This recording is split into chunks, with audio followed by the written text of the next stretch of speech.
उस ऐतिहासिक पल की जिसने भारत का सिर गर्व से ऊंचा कर दिया है।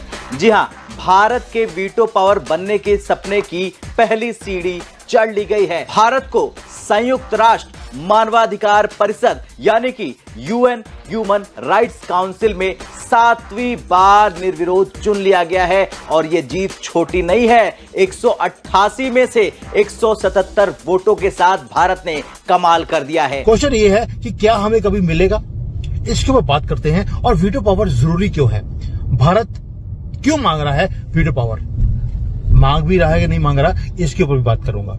और अगर आप मेरे से पूछेंगे तो हमें वीटो पावर लेने की जरूरत भी नहीं है। ये थोड़ी सी एक उस लिहाज से बहुत बड़ी डेवलपमेंट है। सर, आपके इस रिप्लाई से 3 पॉइंट्स मेरे जहन में आए हैं। पहला ये कि एक तो इसको इंडिया की विक्ट्री भी कहा जा रहा है कि साहब हमको तो बताया गया था someone wanted to sideline India, है ना। someone, there is someone, we all know who he is. Someone wanted to sideline India. Let's see what we have done and how we have done. किस तरह से हमने अपना काम करा है। आज भारत के पास दुनिया की सबसे बड़ी पॉपुलेशन है, हमारे पास ऑलरेडी 4th लार्जेस्ट इकोनॉमी है। एंड ये जो परमानेंट मेंबर्स हैं, इन सबकी अगर इकोनॉमी जोड़ी जाए ग्रोथ को, हम उनसे ज्यादा अकेले फास्टेस्ट ग्रोइंग इकोनॉमी है और हम दुनिया भर में हर चीज में सबसे ज्यादा कंट्रीब्यूट भी करते हैं। तो ऑयल भी इस बार डॉलर्स में नहीं खरीदा, युआन्स में खरीदा है, तो ये सबसे बड़ी कह लें कि चपेट थी ट्रम्प के मुंह के ऊपर। ट्रम्प की चपेटें पड़ती रहेंगी। मैंने आपको बताया ना, इंडिया उस जगह पे मारता है, गुज्जी सट मारता है जो ट्रम्प को दुखेगी। बाद में जाकर ट्रम्प की ड्रामेबाजी इसके खुद ही सामने आएंगे कि इसको पता चलेगा कि इसने कितनी कितनी बड़ी गलतियां की। में भारत के मित्र देशों खासतौर से रूस, इजराइल, फ्रांस, जापान और कई एशियाई अफ्रीकी देशों ने खुलकर भारत का समर्थन किया और भारत के लिए वोट दिया। जय हिंद दोस्तों, भारत को एक बार फिर संयुक्त राष्ट्र की एक महत्वपूर्ण संस्था संयुक्त राष्ट्र आर्थिक और सामाजिक परिषद United Nations economic and social council के लिए निर्विरोध रूप से चुन लिया गया है। यह 7वीं बार है जब भारत को इस वैश्विक मंच में प्रतिनिधित्व करने का अवसर मिला है। तो मिलते हैं वीडियो के अंत में इस पर विस्तार से।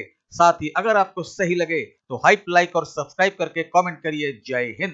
क्वेश्चन ये है कि क्या हमें कभी मिलेगा, इसके ऊपर बात करते हैं। और वीटो पावर जरूरी क्यों है, भारत क्यों मांग रहा है वीटो पावर, मांग भी रहा है कि नहीं मांग रहा, इसके ऊपर भी बात करूंगा। और अगर आप मेरे से पूछेंगे तो हमें वीटो पावर लेने की जरूरत भी नहीं है। क्यों बोल रहा हूं, आगे सुनिए।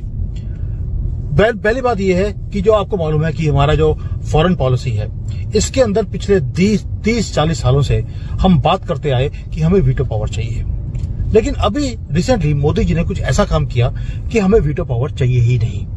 आज बात करते हैं कि हुआ क्या है। पहले तो यह है कि करंट सिचुएशन क्या है। करंट सिचुएशन ये है कि 5 कंट्रीज हैं जिनके पास परमानेंट सीट है, उनके पास वीटो पावर है। यूएसए, रशिया, चाइना, फ्रांस और ब्रिटेन। सिस्टम क्रिएट किया गया था 1945 में, 80 साल पहले। और वर्ल्ड 80 साल के बाद ड्रामेटिकली चेंज हो चुका है। भाई अगर आप इसमें देखें, रशिया की हालत क्या है आपके सामने है। यूनाइटेड स्टेट्स वो खुद नीचे जा रहा है। फ्रांस, ब्रिटेन माइनस में है, उनकी ग्रोथ नाम की चीज नहीं है। और चाइना की बाट लगी पड़ी है।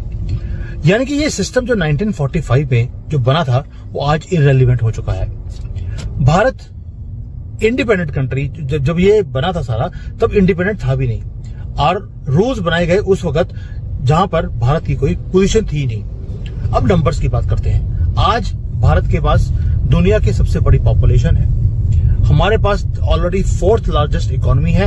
एंड ये जो परमानेंट मेंबर्स हैं, इन सबकी अगर इकोनॉमी जोड़ी जाए ग्रोथ को, हम उनसे ज्यादा अकेले फास्टेस्ट ग्रोइंग इकोनॉमी है और हम दुनिया भर में हर चीज में सबसे ज्यादा कंट्रीब्यूट भी करते हैं। बेशक वो यूनाइटेड नेशंस की पीस कीपिंग फोर्स हो, कभी कोविड की मेडिसिन देनी हो, कभी दुनिया में आपदा आए तो भी हम एक परमानेंट सीट वाले, जैसे सुपर पावर होता है वैसे हम बिहेव भी करते हैं। भाई हमें नॉन परमानेंट सीट के ऊपर 8 बार इलेक्ट किया गया। किसी और कंट्री को इतनी बार इलेक्ट नहीं किया गया है। यानी कि उन्होंने बोल दिया कि आप डिजर्व करते हैं। अब आते हैं यूके के ऊपर।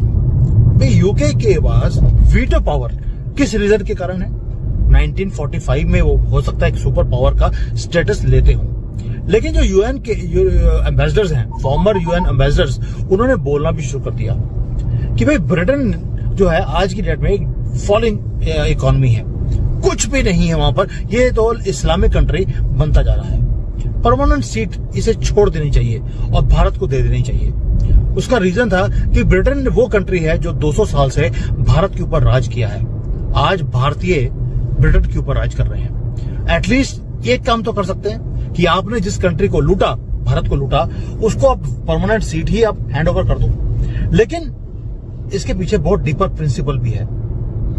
उसका प्रिंसिपल ये है कि जो रूल्स हैं जो यूनाइटेड नेशंस के बनाए गए, वो बनाए गए थे 1945 में, कि ये जो फाउंडर्स हैं उन्होंने बोल दिया कि ये सिस्टम कभी चेंज होना ही नहीं चाहिए। यानी कि ब्रिटेन, यूएसए, ये सबने मिलकर उसी वक्त प्लान कर लिया था कि कभी ना कभी इन सारी बड़ी कंट्रीज की पावर्स कम होगी। सिस्टम में ऐसा बना दो कि कभी इसके अंदर चेंज हो ही ना सके। और ये जो सिस्टम था ये बनाया गया था उस वक्त की पावर्स के हिसाब से, ना कि आज की पावर्स के हिसाब से। ब्रिटेन तो कोई ग्लोबल फोर्स नहीं है, इसकी कोई औकात नहीं है पूरी दुनिया में। और भाई 150 लोगों की टीम को लेकर भारत में भीख मांगने आया है वो। आप सोच के देखिए, ये यूके का हाल है और भारत राइज कर रहा है, यूके डिक्लाइन कर रहा है, लेकिन सीट नहीं छोड़ेगा। अब आते हैं रियलिटी के ऊपर। अनकंफर्टेबल ट्रूथ है ये। गेटिंग वीटो पावर ये डिजर्व करने का मैटर नहीं है, ये पावर पॉलिटिक्स का मैटर है। कि साहब हमको तो बताया गया था someone wanted to sideline India, है ना? There is someone, we all know who he is. Someone wanted to sideline India. Let's see what we have done and how we have done. किस तरह से हमने अपना काम करा है. Let's see.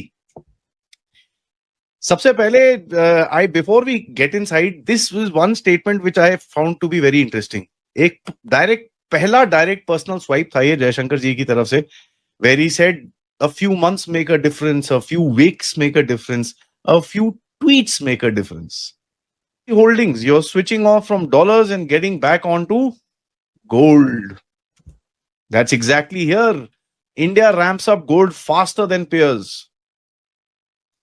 खरीदो अभी तो 2-3 माइंस भी निकल गई हैं। 1-1.5 टन, 2 नहीं, आई थिंक 2-2.5 टन तो और आपका गोल्ड प्रोडक्शन ऐड हो जाएगा। ठीक है, 2.5 tons at least to start with. Indian households gain, this is ridiculous. Indian households gain $700 billion from their gold buying spree in the past 15 years. This is absolutely freaking ridiculous. ठीक है, and gold is selling like God sakes.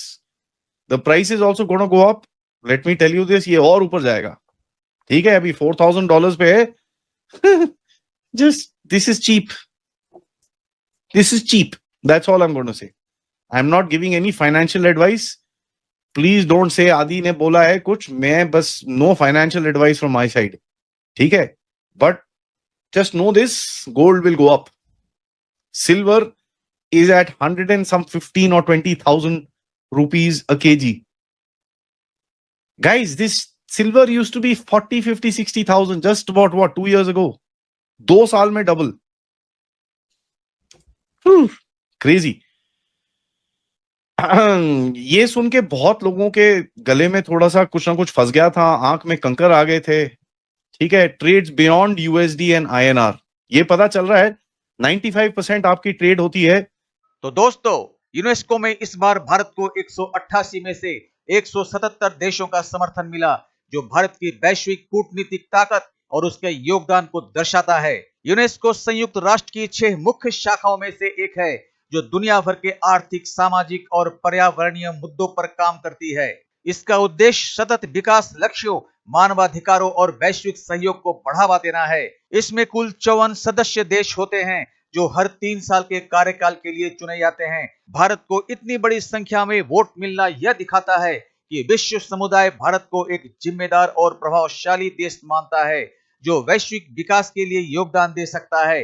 बिना किसी विरोध के चुना जाना भारत की विदेश नीति और कूटनीति की सफलता है।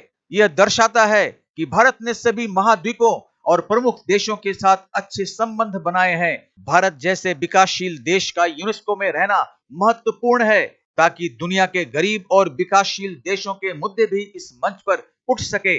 भारत इससे पहले भी यूनेस्को का हिस्सा रह चुका है। यह 7वीं बार है जब भारत को इस संस्था में स्थान मिला है। भारत को इस बार 188 में से 177 देशों का समर्थन मिला, जो लगभग 94% समर्थन को दर्शाता है। यह भारत के लिए एक बड़ी उपलब्धि है, क्योंकि संयुक्त राष्ट्र में इतने बड़े स्तर पर समर्थन मिलना बहुत कम देशों को नसीब होता है। यह निर्विरोध समर्थन भारत के अंतर्राष्ट्रीय प्रभाव को दर्शाता है।